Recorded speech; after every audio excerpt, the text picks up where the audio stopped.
Здравейте, приятели! Как сте? Искам да ви се извиня за това закъснение на видеоклипа.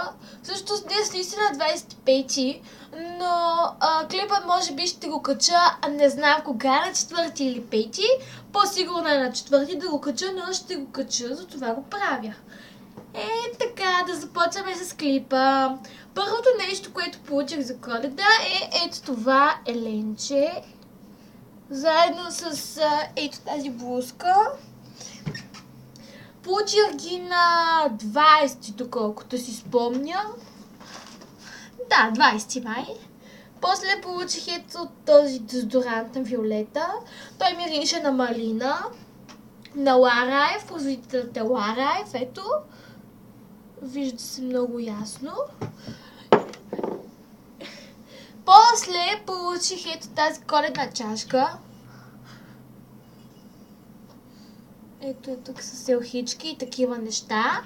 Заедно с ето това меченце вътре. Той изглежда голямо, но не е голямо. То всъщност е много малко, около 7-8 см.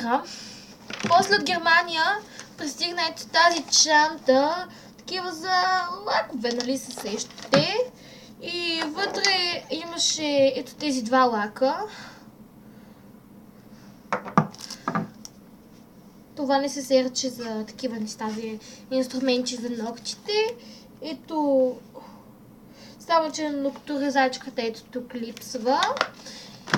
И едно балсамче за устни такова, с ето тези лепенки такива за френски маникюр, като се лепат на ногтите и горна част се бладисва, но аз не мисля да ги използвам, тъй като знам как се прави.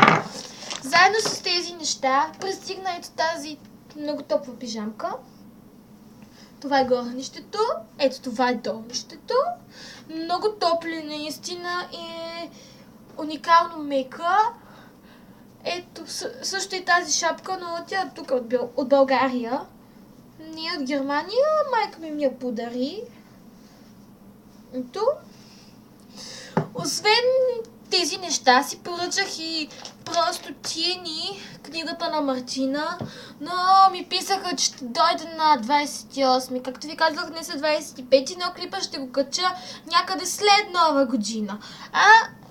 Ще дойде книгата, предполагам, ако дойде някъде там на 15 или 17 януари, ще направя ревю.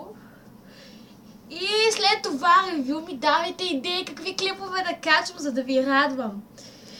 Също, наистина, освен тези неща, получих купища, лакомства и пари от много роднини, тъй като те не ми знаят номерата на дрехите, нищо не ми знаят.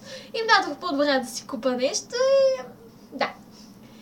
Това беше моят клип, какво получих за Коледа. Какво получих за Коледа? Следващия клип, както ви казах, ще бъде на 15 или 17 януари на ревю на Просто Тини. А после под ревюто на Просто Тини ми кажете какъв да е следващия клип. Защото сериозно не знам какво да правя за февруари месец, но след нещо ще измисля. До тогава, хайде! Чао!